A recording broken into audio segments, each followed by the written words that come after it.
Hi all. तो ये lecture से हम डिस्कस करेंगे कि किस तरह से हम न्यूरल नेटवर्क को ट्यून कर सकते हैं ताकि वो ऑप्टिमाइज हो और हमें फास्ट रिजल्ट दे सके। ठीक है। तो अभी तक हमने क्या डिस्कस किया, हमने डिस्कस किया कि न्यूरल नेटवर्क क्या है, फिर उसका आर्किटेक्चर, राइट, और फिर उसका वर्किंग भी डिस्कस किया और फाइनली उसको स्क्रैच से इम्प्लीमेंट भी किया। ठीक है। लेकिन अभी ये लेक्चर से कुछ लेक्चर्स हम ये डिस्कस करेंगे कि जो हमने न्यूरल नेटवर्क बनाया है उसमें हम किस तरह से उसको किस तरह से फाइन ट्यून कर सकते हैं ताकि हमारा जो भी न्यूरल नेटवर्क हो वो इफ़िशिएंट हो। ठीक है। ओके। तो न्यूरल नेटवर्क में हमने देखा कि neural network basically parameters learn करता है जो बेसिकली हमारे डब्ल्यूज एंड बीज होते हैं, राइट। लेकिन उसके साथ साथ हमने ये भी डिस्कस किया कि बहुत सारे हाइपर पैरामीटर्स भी हो सकते हैं। लेकिन जैसे कि जब हम न्यूरल नेटवर्क का आर्किटेक्चर डिसाइड करते हैं तब हम ये चीज़ें डिसाइड करते हैं कि हमारे पास कितने नंबर ऑफ हिडन लेयर्स होनी चाहिए, हर एक लेयर में कितने नंबर ऑफ यूनिट्स होने चाहिए, उसका एक्टिवेशन फंक्शन क्या होना चाहिए, और फिर ग्रेडियंट डिसेंट का लर्निंग रेट, और फिर number of iterations and so on, right. तो इस तरह से बहुत सारे पैरामीटर्स वो हमारे हाथ में है और हमको उसको प्रॉपरली चूज़ करना इम्पोर्टेंट होता है ताकि हमारा न्यूरल नेटवर्क मॉडल प्रॉपरली और फास्ट वर्क कर सके। ठीक है। तो ये डिस्कशन हम यहाँ से कंटिन्यू करते हैं। ठीक है। तो ये लेक्चर में हम फोकस करेंगे किस तरह से हम डेटा सेट पे वर्क करते हैं और बायस वेरिएंस ट्रेड ऑफ को भी हम न्यूरल नेटवर्क में किस तरह से हैंडल कर सकते हैं। ठीक है। ओके।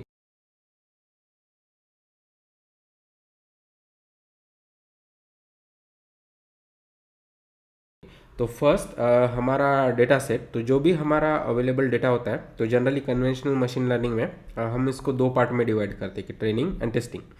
तो ट्रेनिंग पार्ट सिर्फ ट्रेनिंग के लिए यूज़ होगा और जो भी हमारा लेफ्ट आउट टेस्टिंग सेट है वो बेसिकली सिर्फ हमारे मॉडल इवेल्यूशन के लिए यूज़ होगा। और मोर पॉपुलरली जनरली हम तीन सेट में डिवाइड करते हैं कि ट्रेनिंग, वैलिडेशन या इसको हम डेव सेट भी कहते हैं, और फिर फाइनली टेस्टिंग सेट।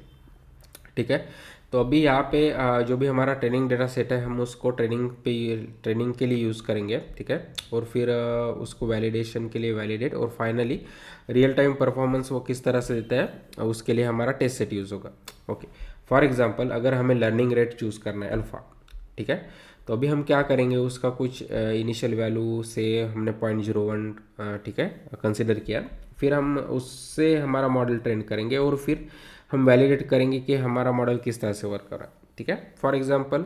और फिर नेक्स्ट टाइम पे से हमने लर्निंग रेट बढ़ाया, से फॉर एग्जांपल अभी हमने उसको 0.03 कर दिया, फिर से सेम प्रोसेस करेंगे, फिर हमने से फॉर एग्जांपल और से बढ़ाया, फिर 0.1 कर दिया, फिर से हम सेम चीज़ करेंगे एंड सो ऑन। ठीक है। और फिर हम इसमें से जो भी अल्फ़ा के लिए हमारा मॉडल बेस्ट और फास्ट वर्क किया वो अल्फ़ा चूज़ करेंगे। ठीक है। तो उसके लिए हमने ट्रेनिंग और वैलिडेशन सेट का यूज़ किया। ठीक है। और फाइनली जो हमने अल्फ़ा फाइनलाइज किया है उसके हेल्प से हम वो टेस्टिंग डेटा सेट पे ऑपरेट करेंगे, और फिर इसका जो भी आउटपुट आएगा तो हम वो एक्सपेक्ट करेंगे कि रियल टाइम में भी हमारा परफॉर्मेंस उस तरह से होना चाहिए क्योंकि ये अनसीन डेटा सेट है, राइट।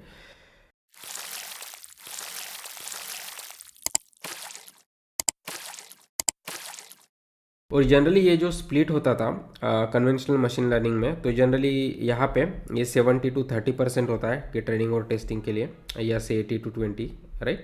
और जब हम ट्रेन वैलिडेशन और टेस्टिंग करते थे तो जनरली ये 60-20-20 इस तरह से स्प्लिट होता है। ठीक है। लेकिन इंपॉर्टेंट चीज़ यहाँ पे नोट करने की ये है कि जनरली जब भी हम न्यूरल नेटवर्क में जाते हैं तब हम ये कंसिडर करके चल रहे हैं कि आपके पास बहुत सारा डेटा सेट है। ठीक है। तो कन्वेंशनल मशीन लर्निंग में जो शायद हम डिकेड या 2 डिकेड्स पहले यूज़ करते थे तो वहाँ पे हमारा डेटा सेट काफ़ी कम होता था। तो से फॉर एग्जांपल 10,000 डेटा या कुछ 0.1 मिलियन डेटा, इस तरह से कुछ ज़्यादा से ज़्यादा होगा। तो तब के लिए ये स्प्लिट एकदम बेस्ट है कि आप 60-20-20 स्प्लिट करोगे और ये काफ़ी प्रॉपरली वर्क होता था। ठीक है। लेकिन अभी के वर्ल्ड में जब हमारे पास अबंडेंट डेटा है तो मिलियंस ऑफ रिकॉर्ड्स रहेंगे आपके पास, तो तब हमें ये स्प्लिट वर्क नहीं करेगा, यानी इसकी ज़रूरत नहीं इनफैक्ट। तो अभी हम फोकस करेंगे कि हमारा ज़्यादा से ज़्यादा डेटा न्यूरल नेटवर्क के ट्रेनिंग में यूज़ हो, क्योंकि न्यूरल नेटवर्क आर्किटेक्चर इस तरह से कि हमारे पास वहाँ पे थाउजेंड्स ऑफ पैरामीटर्स होते हैं, राइट, बहुत जगह तो मिलियंस ऑफ पैरामीटर। तो इसलिए हमारा ट्रेनिंग सेट बड़ा होना ज़रूरी है। और से फॉर एग्जांपल आपके पास 10 मिलियंस ऑफ डेटा सेट है तो आप इजीली इसको सिर्फ इस तरह से स्प्लिट कर सकते हैं कि ट्रेनिंग सेट के लिए 98%, 1% for dev set, 1% for test set. Okay. ऐसा करेंगे तो भी आपका डेव और टेस्ट सेट का साइज़ कंसिडरेबल होगा। तो अगर 1 मिलियन की अगर बात करते तो उसका 1% यानी 10,000 रिकॉर्ड्स एंड सो ऑन, तो वो इनफ है आपको मॉडल इवेल्यूएशन के लिए।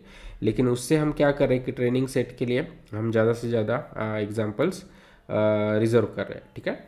तो ये इंपॉर्टेंट चीज़ है जब हम कन्वेंशनल मशीन लर्निंग से मूव होते हैं डीप लर्निंग या न्यूरल नेटवर्क्स में। तो ये जो भी स्प्लिट है, तो हमें ये ध्यान रखना है कि हम सेम चीज़ फॉलो नहीं करेंगे, बल्कि अभी इस तरह से 9811 बेस्ड ऑन आपका डेटा सेट ऑफ कोर्स उसका साइज़, लेकिन हम इस तरह से फॉलो कर सकते हैं। ओके।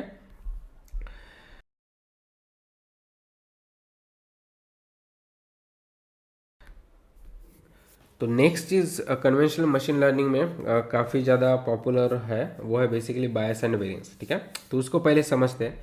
तो फॉर एग्जांपल अगर हमारा इस तरह से डेटा सेट है, ठीक है, और फिर हमारा मॉडल इस तरह से लिनियरली रन कर रहा है, ठीक है, तो ये हाई बायस केस हो गया, क्योंकि अगर आप देखोगे तो इसने प्रॉपरली हमारे डेटा को डिवाइड नहीं किया है, ठीक है। उसके कॉन्ट्रास्ट से अगर हमारा मॉडल इतना कॉम्प्लेक्स है कि वो हर एक एग्जाम्पल को राइटली अकोमोडेट करने की कोशिश कर रहा है, तो इस तरह से हमें वेग कर्व मिलेगा। तो इसको हम कहते हैं हाई वेरिएंस केस या ओवर फिटिंग, ठीक है। तो अभी हमारा जो भी कन्वेंशन, तो ये दोनों डिज़ायरेबल नहीं है। तो हाई बायस भी हमें नहीं चाहिए कि एकदम सिंपलिस्टिक मॉडल, या हाई वेरिएंस भी नहीं चाहिए जो हमारा बहुत ही ज़्यादा कॉम्प्लेक्स मॉडल। हमें इस तरह से एक जस्ट राइट मॉडल चाहिए जो स्मूथ कर हमें इस तरह से दे सके, ठीक है। तो यहाँ पे इसने 100% एग्जाम्पल्स को सेपरेट आउट नहीं किया, लेकिन हम ये इतना कह सकते हैं कि इसने काफ़ी अच्छे से उनको सेपरेट किया है और एक जनरलाइज हमें कर स्मूथ कर दिया है जो हम एक्सपेक्ट करेंगे रियल टाइम डेटा सेट पे। तो हमारा फोकस रहेगा इस तरह के मॉडल को अचीव करने के लिए, ठीक है। और इनफैक्ट जो भी हमारा कन्वेंशनल मशीन लर्निंग है वो जनरली बायस और वेरिएंस का ही ट्रेड ऑफ है। तो most of the time tuning और जो भी एफर्ट्स है इसमें ही जाता है कि जो हमारा मॉडल कितना बायस है कितना वेरिएंस है, और उनमें से हम ट्रेड ऑफ लेके हम किस तरह से जस्ट राइट मॉडल चूज़ कर सके, ठीक है। क्योंकि क्या होता है जब हमारा मॉडल का कॉम्प्लेक्सिटी बढ़ता है तब हमारा बायस कम होता है लेकिन वेरिएंस बढ़ता है, ठीक है।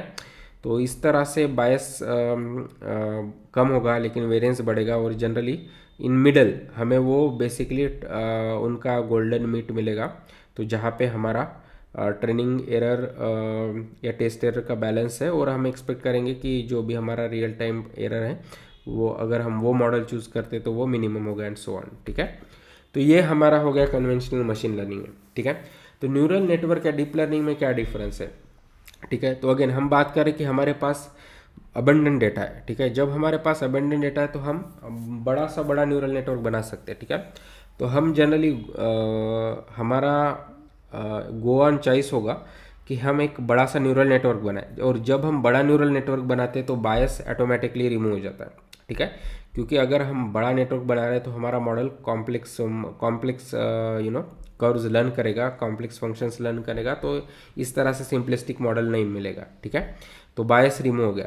लेकिन जब हम मॉडल कॉम्प्लेक्स बनाते हैं तो हम यहाँ से भी देख सकते हैं कि हमारा वेरिएंस बढ़ता है। तो वो वेरिएंस को किस तरह से कंट्रोल कर सकते हैं, तो जनरली अगर हमारे पास अबंडेंट डेटा है तो वेरिएंस वैसे भी कम हो जाता है, ठीक है। तो वो एक टेक्निक ही है कि अगर आपके पास बहुत एंड बहुत डेटा है, या आप कलेक्ट कर सकते हैं, या जो भी एग्जिस्टिंग डेटा है उसको किस तरह से उसको डुप्लीकेट कर सकते हैं या रीजनरेट कर सकते हैं। अगर उस तरह से अगर आपके पास अबंडेंट डेटा है तो डेफिनेटली आपका वेरिएंस कम होगा। और अगर आप हम रेगुलराइजेशन टेक्निक्स भी डिस्कस करेंगे आगे के लेक्चर्स में, तो अगर हम वो भी इम्प्लीमेंट करते हैं तो वो बेसिकली हमारा वेरिएंस ऑलमोस्ट नन हो जाता है न्यूरल नेटवर्क में, ठीक है। तो जो भी हमारे कन्वेंशनल मशीन लर्निंग में जो भी हमारा मैक्सिमम एफर्ट बायस और वेरिएंस के ट्रेड ऑफ और उनके बैलेंस में चला जाता था वो ऑटोमेटिकली रिमूव हो जा रहा है। तो अभी गो ऑन अप्रोच क्या रहेगा, अगर हमारे पास अबंडेंट डेटा है तो हम बड़ा सा पॉसिबल न्यूरल नेटवर्क बनाएंगे, और फिर उसमें तो अगर रेगुलराइज अगर हम करते हैं तो हमें हम बेसिकली हम कॉन्फिडेंट हो सकते हैं कि हमारा बेस्ट मॉडल हमें उसमें से मिलेगा, ठीक है। और इसीलिए डीप लर्निंग और न्यूरल नेटवर्क्स काफ़ी पॉपुलर है, क्योंकि जो भी ये मैनुअली हाइपर ट्यूनिंग होता था वो हमें करने की ज़्यादा ज़रूरत नहीं है। अबंडेंट डेटा है, बड़ा सा न्यूरल नेटवर्क है, थोड़ा सा रेगुलराइजेशन है, तो हम गारंटी दे सकते हैं कि वो आउट परफॉर्म करेगा हमारे कन्वेंशनल मशीन लर्निंग मॉडल से, ठीक है। ओके।